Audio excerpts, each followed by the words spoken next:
I moved into an apartment 3 weeks ago. It's a one-bedroom in a mild-sized city in the Northeast. Nothing fancy, but the rent was reasonable for the neighborhood, and the place had character. The building itself is old, probably from the 1920s or 30s, with high ceilings, radiator heat, and creaky hardwood floors that announce every step. It was renovated in the early 2000s after sitting abandoned for a while, so there is this weird mix of old bones and newer fixtures that don't quite match. I'm on the second floor, corner unit, so I only have one neighbor sharing a wall with me. It's my first time living alone in the city, and I've been getting used to the usual old building quirks, the drafts that come from nowhere, the pipes that clank at 3 a.m., footsteps and muffled TV sounds from the apartment below mine. Normal stuff, or at least I thought it was all normal, until last Thursday night, when I found something behind my bed that I can't explain. I was lying there on my bed, scrolling on my phone, when the charger slipped out of my hand. There weren't many outlets in the bedroom, and the closest one was behind my bed. I sighed. I didn't really want to get out of bed, but I got up anyways and looked under my bed. I couldn't see anything in the dark, so I got up, turned on the light, and moved my bed away from the wall so I could grab the cord. That's when I saw it. A weird dimple in the wall. At first, I thought it was just an imperfection in the paint or wall, but curiosity got to me, and I ran my finger over it. It stuck out of the wall a little bit. It wasn't a hole or anything like that. It was just something was under the wall, under the paint. "What is that?" I said aloud. I ran my fingers over it one more time and decided to scrape it with my nail. Paint flaked off to reveal more paint, just a different color, like probably been here for years and was painted over every time they repainted.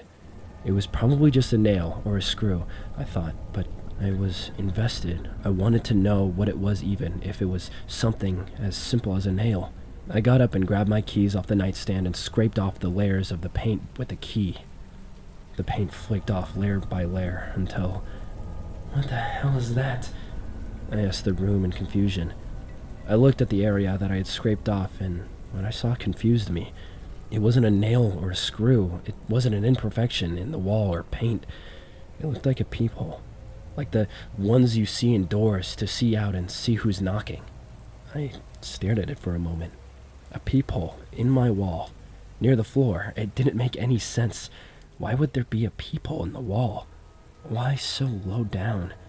I should have just pushed the bed back and forgotten all about it, but I didn't. I laid down on the floor and put my eye to it. It took a second for my eyes to adjust, the fisheye lens distorting everything, making it hard to get a sense of scale or distance. But slowly, the image came into focus. I was looking at a hallway, or maybe a corridor. I couldn't tell how long it was. The lighting was dim, a sickly yellow color that reminds me of old incandescent bulbs, the kind nobody used anymore. The walls had wallpaper, faded, and peeling with some kind of floral pattern. It looked old, really old, like something from the 70s or 80s that hadn't been touched since. The floor was worn linoleum, scuffed and discolored in places. Some pieces were missing its corners, and some spots of the floor were missing squares of linoleum. Altogether, you could see the wood and the dirt where it was left, bare for decades. Everything about that space felt dated, neglected.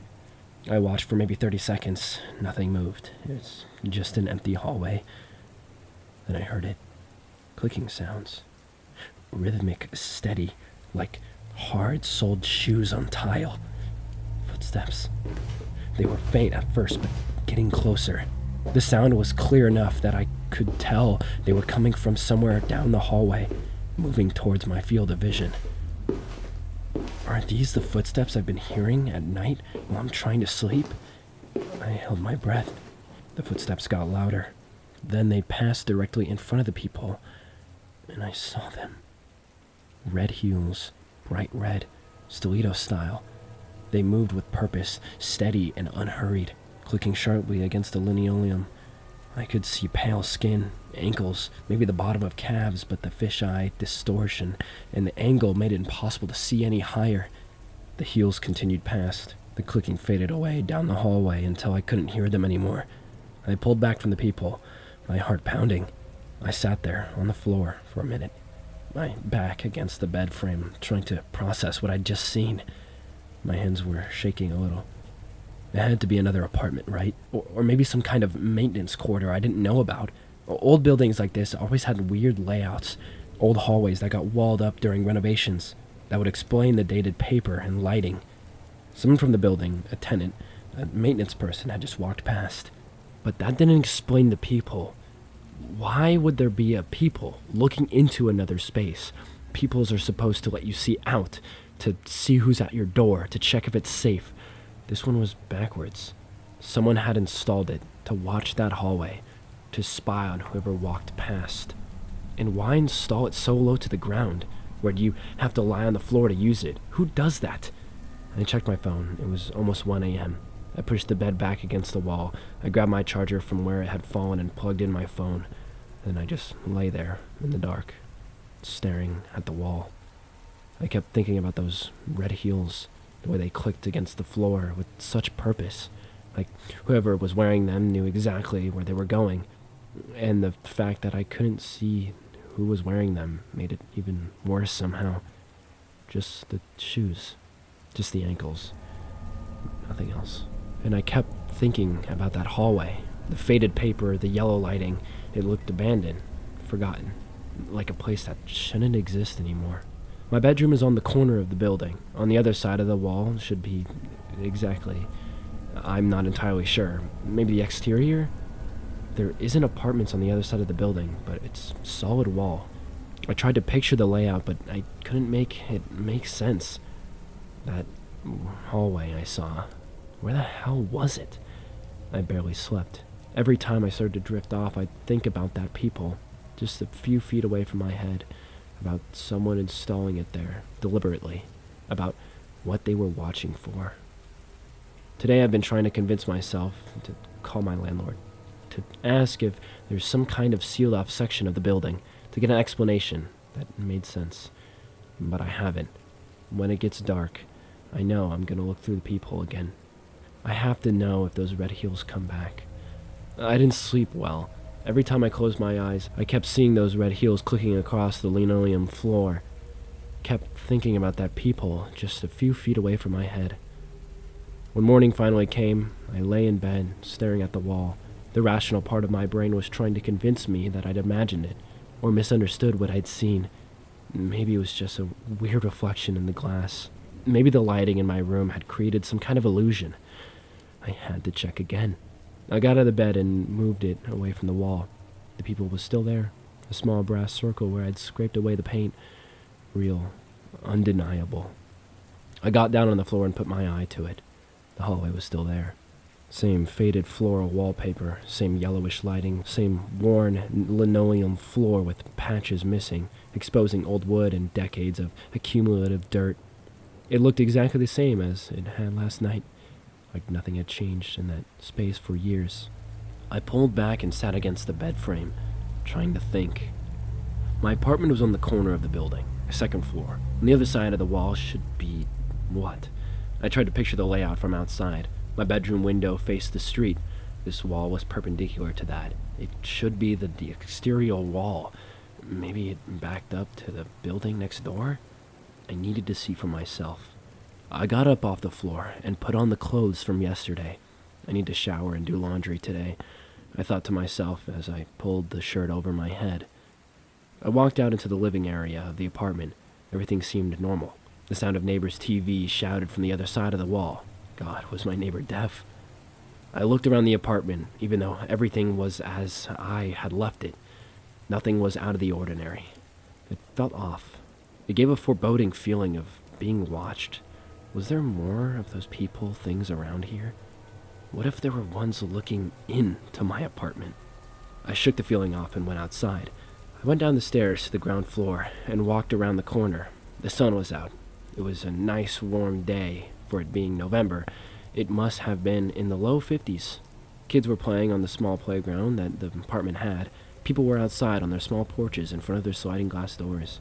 I say porches, but it's more just a slab of concrete, only a few squared feet in size, just enough for a barbecue grill and maybe a lawn chair. I walked through the glass and turned the corner to look at the side of the building. I looked up and saw my bedroom window with the ugly purple curtains that came with the apartment. I looked to my left, where this extra room should be, but it doesn't fit. The building just stops at my apartment. I go around the corner to the back of the building to see if I can find any evidence that this place is where I think it is. Nothing. I look up at the building and it's flat on the backside. No windows, no doors, not even a fire exit. The backside is just flat brick. On the ground adjacent to the building is the electric meters and the couple AC units that cool the building. There was nothing on this side of this building that indicated anyone does or ever had lived on this side. I walked back to the stairs and up to my apartment, even more confused than when I started. I closed the door behind me and locked it. The apartment felt different now. Wrong, somehow. I tried to shake it off. I needed a shower. Maybe the hot water would help me think clearly, help me make sense of what I was seeing. I walked into the bathroom and turned on the light. It flickered for a second before staying on, another quirk of the old building I'd gotten used to. I was reaching for the shower curtain when...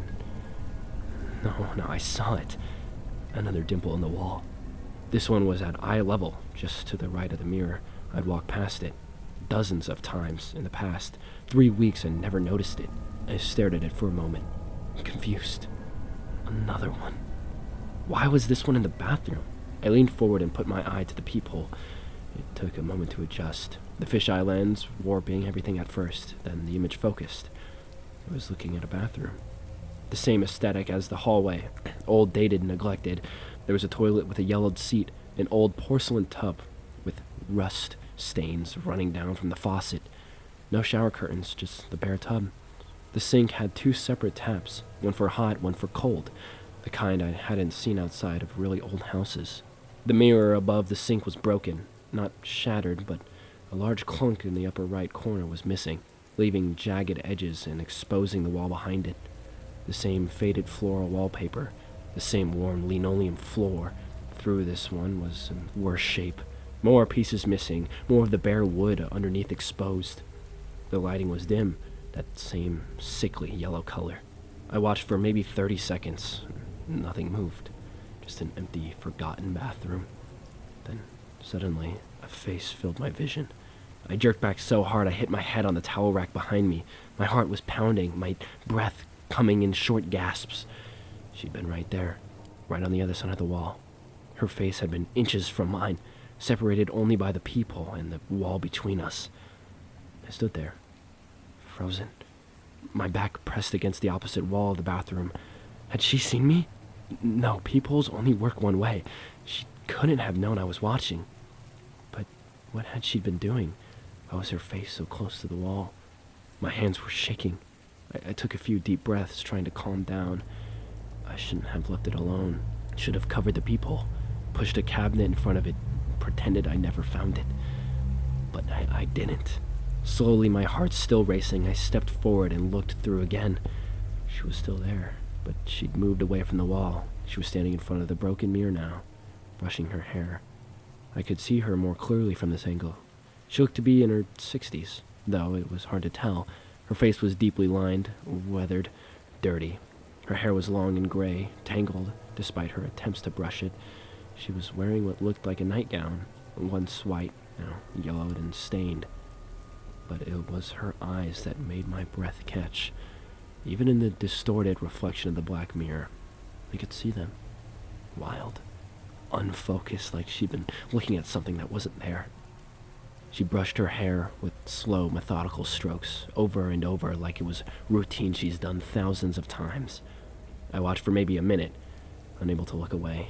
Then she stopped, set the brush down on the edge of the sink, and walked out of the bathroom, her footsteps echoing on the linoleum. I heard the clicking of her heels fading down the hallway. The red heels. It had been her all along. I pulled back from the people and just stood there, staring at the wall. There was a woman living on the other side of my apartment, in the space that shouldn't exist.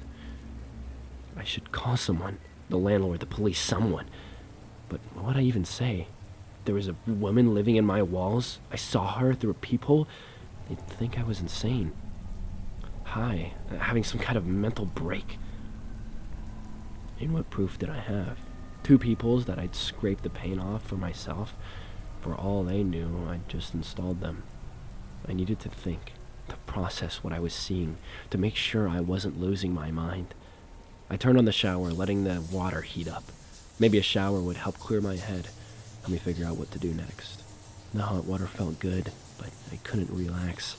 I kept thinking about her face, those wild eyes, the way that she brushed her hair over and over like a ritual. How long had she been there? Weeks, months, years? The building had been abandoned before the renovations in the early 2000s. What if she'd been there since then? What if she'd been squatting in that sealed-off space for decades? Or worse, what if somebody had put her there? I finished washing quickly, suddenly very aware that there was only one wall between us, that she was right there on the other side. I got out, dried off, and got dressed. My nerves were completely shot. I couldn't let it go. 2 peoples, 2 different views into the same impossible space, a hallway and a bathroom. If there were 2, there had to be more. I started in the living room, running my hands along the wall slowly, methodically, feeling for any irregularities, any small bumps under the paint, the walls between my apartment and my neighbors. Nothing. The wall facing the street, nothing. I moved to the bedroom, the wall opposite of my bed, the one with the window. Clear. The wall where my bed was pushed up against. I already knew about that one. I checked the kitchen area, the small section of wall near the refrigerator. Nothing. Maybe I was wrong. Maybe there were only 2, but I couldn't shake the feeling that there were even more, that whoever had installed these had been thorough, watching from multiple angles. I stood in the hallway between my bedroom and my bathroom, looking at the walls. This narrow space connected the 2 rooms. One wall was shared with my neighbor. I could hear their TV, faintly, through it, the other wall. I placed my hand on it and started at one end, slowly making towards the other. Nothing, nothing, nothing. Then my fingers caught on something. A small, raised circle, barely noticeable under the layers of paint, there, on the back wall between my bedroom and my bathroom. My heart started pounding again as I grabbed my keys and began scraping. The paint came off in flakes, white, beige, pale yellow, each layer revealing another beneath it. Brass gleamed underneath. A 3rd peephole. This one was eye level, positioned perfectly for someone standing in the hallway. I hesitated for just a moment. Part of me didn't want to look. Didn't want to see what else was going on the other side of my walls. But I had to know. I leaned forward and put my eye to the peephole. What I saw was just as weird as the other 2. It was a bedroom. Straight ahead from the lens was an old 4-poster bed with old yellowed sheets, and there was the woman sleeping, or at least resting. The carpet of the room was old shag carpet, possible yellow or orange. It was hard to tell with the years of dirt and dust and stains on it. I looked all around, looking for anything that could explain this. It didn't make any sense. I stared a little longer, but nothing happened. She must have been asleep. I pulled back from the wall. 3 peoples, 3 different rooms, a hallway, a bathroom, and a bedroom. All connected, all in a space that shouldn't exist, and a woman living in them. I stood there in the hallway for a long time, just staring at the wall. My mind was racing, trying to make sense of what I was seeing, trying to find some logical explanation, but there wasn't one. The building exterior was solid brick, where this place should be. I'd checked. There was no room for a hallway, a bathroom, a bedroom. The architecture didn't allow for it. And yet, I'd seen them. Seen her. I thought about calling someone, the police, the landlord, but what would I say? How could I explain this without sounding insane? I needed more information. I needed to understand what I was dealing with before I involved anyone else. That night, I barely slept. I kept thinking about her, about how long she'd been in there, about the wild look in her eyes, about the way she'd brushed her hair over and over like she'd been doing it for years, about the red heels clicking down that hallway. Tomorrow, I decided. Tomorrow, I'd figure out what to do. Maybe I'd find a way to talk to her, to ask if she needed help. Maybe I'd find evidence of how she'd got there, who she was. Maybe I'd find more peoples. I just knew I couldn't ignore this anymore. There was a woman living in my walls. and I was the only one who knew she was there. It's been 4 days since I found the third peephole. 4 days of barely sleeping, barely eating. I called in sick to work on Monday, told them I had the flu. It wasn't entirely a lie. I felt sick, feverish, but it wasn't the flu. It was obsession. I couldn't stop watching her. My apartment had become a disaster. Dirty dishes piled in the sink, laundry overflowing from the hamper. I had stopped caring about any of it.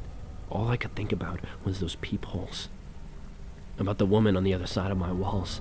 I'd been documenting everything, taking notes on my phone about what I saw, when I saw it, trying to map out her routine. Because she had a routine, an exact, unchanging routine. Every morning around 8 a.m., I'd hear her footsteps in the hallway, those red heels clicking against the linoleum. She'd walk from what I would assume was the bedroom, down the hall to the bathroom. I'd watch through the bathroom peephole as she stood in front of the broken mirror and brushed her hair. Always the same number of strokes. I counted. Exactly 100 strokes. Then she'd walk back to the bathroom and lie down on the bed for hours. Sometimes she'd sleep. Sometimes she'd just stare at the ceiling. Around 2 p.m., the routine would repeat. Hallway, bathroom, brushing, back to bed. Again at 8 p.m. Like clockwork every single day. It was the kind of routine that came from years, decades maybe, of doing the exact same thing. A routine born from having nothing else to do, nowhere else to go. But it wasn't just the routine that bothered me. It was the other things. The things that happened between the routines. On the second day of watching, I saw her stand in the hallway, facing the wall for over an hour. Just standing there, completely still. Her face inches from the faded floral wallpaper. I couldn't tell what she was looking at. There was nothing here, but she stood frozen, like she'd been waiting for something. On the third day, I heard her through the walls. Not footsteps, her voice. Muffled, but clear enough that I could tell she was talking. I pressed my ear against the bedroom wall and listened. She was counting. 47, 48, 49, 50. Over and over. Sometimes she'd start over. Sometimes she'd kept going into the hundreds, the thousands, her voice never changing tone. Flat, mechanical. I pulled away from the wall, my skin crawling. Today, the fourth day, I've been watching her through the bedroom peephole when I noticed something I'd missed before. The newspapers scattered across the floor. I thought they were just trash, clutter, but when she shifted on the bed, I caught a glimpse of one of them near the foot of the bed. The date on the masthead, June 15th, 1987. That was almost 40 years ago. My hands were shaking as I pulled back from the peephole. I went to my laptop and started searching. Missing persons, 1980s, my city. It took me about 20 minutes to find it. Name, 23, reported missing, September 1985. Last seen leaving her apartment in the downtown area. Police have no lead. There was a photo, a young woman with dark hair, smiling at the camera. Her face was fuller, healthier, young, but the bone structure was the same. It was her. She'd been missing for almost 40 years. She'd been living on the other side of my wall the entire time. I closed the laptop and sat there, staring at the photo. 23 years old when she disappeared. She's in her 60s now.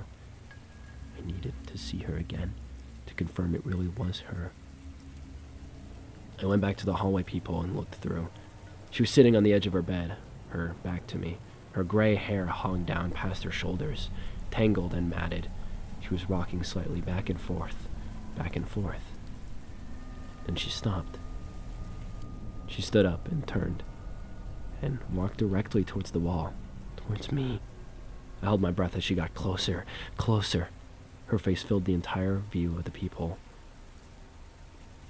Those wild, unfocused eyes staring straight ahead. Her face was inches from mine, separated only by the wall and the lens. Then she spoke. The walls are breathing again. Her voice was hoarse, raw, like she hadn't used it properly in years. The words were clear but disconnected, like she was commenting on the weather. They breathe at night, in and out, in and out. Do you hear them breathing? My heart was hammering so hard I thought she might hear it through the walls.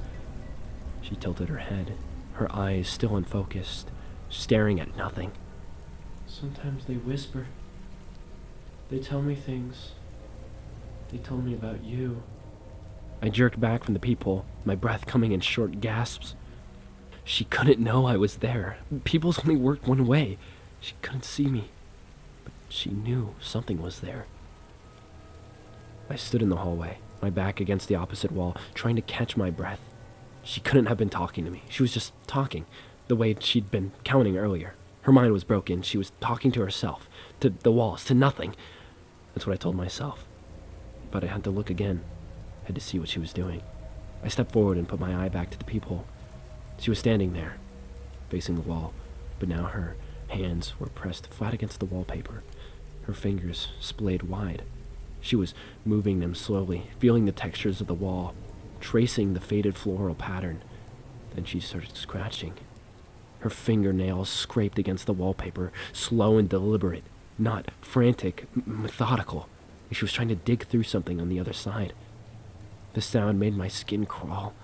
I could hear it faintly through the wall, a soft scratching, rhythmic and patient. She leaned closer, pressing her ear against the wall. I can hear you in there, she whispered. In the walls. You've always been in the walls. I needed to see better, to understand what she was doing. I pressed closer to the peephole, my face nearly touching the wall, trying to get a better angle. The wall shifted. Not much, just a slight give, like pressing on rotted wood. A small cracking sound. I froze. I pulled back slowly and looked at the wall around the peephole, put my head against it and pressed gently. The plaster was soft, crumbling. I pressed a little harder and my fingers sank in slightly, creating small cracks that spider-webbed out from where I touched. The section of wall was old, deteriorating, weak. I could break through if I wanted to. I could get inside. I stepped back from the wall, my heart still racing. I should call the police. Right now, tell them what I'd found. That girl, and she'd been missing since 1985. She was still alive, living in the sealed-off section of the building. But would they believe me? Would they even be able to find a way in? The space didn't exist, according to the building's layout. There were no doors, no access points that I could see. And what if breaking down walls and bringing in police made things worse? She was clearly unstable. 40 years of isolation and broken her mind. A sudden rescue attempt with strangers and noise and chaos might... I don't know what it might do, but I knew it wasn't good. I put my eye to the peephole one more time. She was pacing now, moving back and forth in the small bedroom, muttering to herself. Her movements were jerky, agitated. She picked up something off the floor, a newspaper, a piece of fabric, examined it, then dropped it and picked up something else. She was having a bad day, more feral than usual. I watched her for another few minutes. Eventually she climbed onto the bed and curled up on her side, still muttering. Her eyes were open, staring at nothing. I pulled back and checked my phone. It was only 6 p.m. Tonight, I'd go in tonight. I'd wait until late, maybe 2 or 3 a.m. When she was sleeping, when she was calm, I'd break through the wall as quietly as I could. See if I could talk to her. See if she'd let me help. If she was too far gone to understand, then I'd call the police and let them handle it. At least then, I could show them exactly where she was. I spent the rest of the evening preparing. I found a flashlight, made sure my phone was charged. I ate something, even though I wasn't hungry. Tried to rest, even though I knew I wouldn't sleep. And I waited for the building to get quiet. Waited to go through the wall. It was 2:47 a.m. when I finally stood up from my couch. The building had been quiet for hours. No footsteps from the apartment below, no muffled TV from my neighbor, just the occasional creak of old wood settling and the hum of the refrigerator. I'd checked the peephole every 30 minutes since midnight. She was sleeping, had been for hours, curled up on that 4-poster bed, in the same position, her gray hair spread across the yellow pillow. Now or never. I grabbed my flashlight and phone, making sure both were fully charged. My hands were shaking as I walked down the hallway to where the wall had given way earlier. I pressed my hand against it again. The plaster crumbled easily under my fingers, soft and rotted. I pushed harder, and a chunk the size of my fist fell away, revealing darkness behind it. I started pulling at the edges, trying to be as quiet as possible. The plaster came away in pieces, some small, some large. Each sound seemed impossibly loud in the silent building. I'd stop, hold my breath, listen for any signs that she'd woken up. Nothing, just silence from the other side. After about 10 minutes, I had an opening big enough to fit through, maybe 2 feet wide, 3 feet tall. I'd have to crawl, but I could make it. I turned on my flashlight and shined it through the hole, the beam cutting through the darkness, illuminating a section of hallway. The same faded floral paper, the same worn linoleum floor. But seeing it like this, not through the distorted fisheye lens of the peephole, made it real in a way that watching hadn't. This place existed, and I was about to go inside. I took a deep breath and crawled through. The smell hit me first. Musty, stale air that tasted like dust and decay, like a place that had been sealed off from the world for decades. I had to fight the urge to cough as I stood up on the other side of the wall. My flashlight beam swept across the hallway. It was narrow, maybe 4 feet wide, and stretched about 20 feet in either direction. To my left, I could see a doorway that must lead to the bedroom. To my right, another doorway. The bathroom, probably. The wallpaper was worse up close, faded and peeling in long strips, revealing water-stained plaster underneath. The floral pattern was barely visible anymore, just ghost images of flowers that might have been pink or yellow once.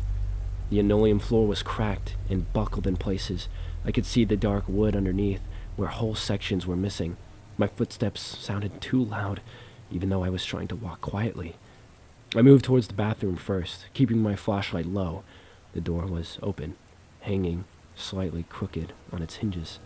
Inside it looked exactly like I had seen it through the peephole, but somehow worse. The rust stains of the bathtub were thick, almost black in places. The broken mirror reflected my flashlight beam in fractured pieces. The 2-tap sink was crusted with mineral deposits and grime. There were personal items scattered on the edge of the sink. An old hairbrush, the same one I'd seen her use. A bar of soap worn down to almost nothing. A toothbrush with splayed bristles. Evidence of 40 years of the same routine. I backed out of the bathroom and moved towards the bedroom, my heart pounding harder with each step. The door was partially open. I could hear something. Soft, rhythmic breathing. She was asleep. I hesitated at the bedroom door. I could hear her breathing. Steady, deep, still asleep. I needed to understand this place first. Needed to see how she'd survive here for 40 years. I moved back down the hallway, looking for other rooms. There had to be more than just a bathroom and a bedroom. At the far end of the hallway, past where I'd crawled through, I found another door. It was closed. I tested the handle carefully, unlocked. It opened with a soft creak that made me freeze, but the breathing from the bedroom didn't change. I shined my flashlight inside. It was a small room, maybe 8 by 10 feet, a storage room or closet maybe, but it had turned into something else. The walls were lined with metal shelving units, the kind you'd see in a basement or a garage, and they were stacked with boxes. MREs, military meals, ready to eat. There had to be hundreds of them, maybe thousands at one point, but now the shelves were mostly empty. I could see torn packages scattered on the floor, empty boxes stacked in the corner. I picked up one of the boxes, still on the shelf. The date stamped on it read 1984. 40 years old. Whoever had put her here had stocked this room with enough food to last decades, and she'd been rationing them, making them last as long as possible, but the shelves were nearly empty now. Maybe a dozen boxes left, a few months' worth of food at most. She was running out. I set the boxes down and noticed something else on one of the lower shelves. Jugs of water, empty now, but there were dozens of them. And in the corner, I saw a small camp stove with a fuel canister. This had been planned, carefully planned. Whoever took her had set up this place to keep her alive for years. But why? And where was he now? I backed to the storage room and made my way towards the bedroom again. I needed answers, and the only person who had them was sleeping on that 4-poster bed. No wonder she looked malnourished. MREs don't have that long of shelf life, and they aren't made to sustain you for a long period of time. It's amazing she's alive at all. I walked out of that room and back towards the bedroom. I slowly reached for the handle, every breathing sound like a hurricane in my ears. I did not want to wake her. I didn't want to scare her. I opened the door and shined my flashlight around the room. There were piles and piles of trash, clothes, newspapers, dating back to the 80s everywhere. I shined the light over to the bed. She was sleeping, but the light disturbed her stir. "Who's there?" she said in a raspy voice. Is all I got out. She looked up at me, blinded by my flashlight. "Are you really here to kill me? Are you finally gonna let me die?" she said, crying. "I'm not gonna kill you," I managed to say. She broke down in tears. "What do you want? You've kept me here forever. Why me?" she said in a croaked voice. I looked at her face. There were scars all over it, and on her arm from what looked like years of abuse. "What do you want with me?" she screamed. I jumped back. Her sudden outburst scared me. "Just kill me, or leave me alone," she screamed and started throwing things from around the room at me. Her eyes were crazed, the crazed look of a woman who had been kept isolated for years, a person who was no longer a person in the regular definition. She was a feral, animalistic. I tried to talk to her, to calm her down, but every time I tried to talk to her, tried to explain I wasn't there to hurt her, she just kept screaming and throwing whatever she could get a hold of. "You've kept me here for years, tortured me for years. Just kill me. Just kill me, please." I ran out of there and called the police. I expected her to chase after me, to come through the hole in the wall, but she didn't. Once I left, she calmed down and went silent again. Years of isolation and fear has made it where she won't leave her space. Talking to the 911 operator was difficult. I had a hard time explaining to them that there was somebody living in my walls without them thinking I was a lunatic. And several times I had to tell the operator that this isn't a prank. Please send someone. 2 cops showed up at my door about 30 minutes later. Took them long enough.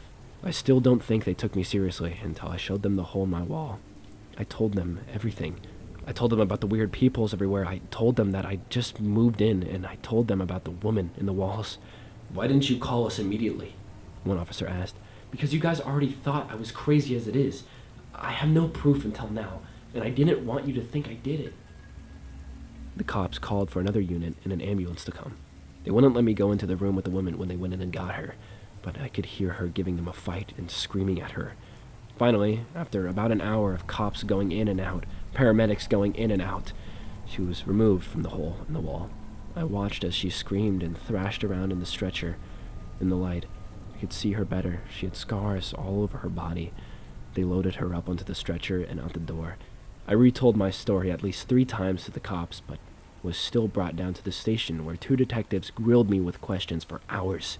I repeated the story over and over of how I found the peepholes, how I found the soft spot in the walls, and that I didn't call the police right away because I didn't want to sound crazy. I didn't get charged with anything, but I was scolded like a 3-year-old who just shit his pants at the park for not reporting sooner. My landlord was pissed that the walls were destroyed and told me I wouldn't get my deposit back, even though none of it was my fault. He got his karma, though, when he was interrogated for days due to the fact that he owned the building, and how could he have not have known somebody was in the walls? I called the station a few weeks later. I needed closure, and after calling several times, they told me a small bit, I think just so I would stop calling. She had a name. She was reported missing by her family in the 80s. She was taken from a store parking lot one night and was never seen again, presumed dead.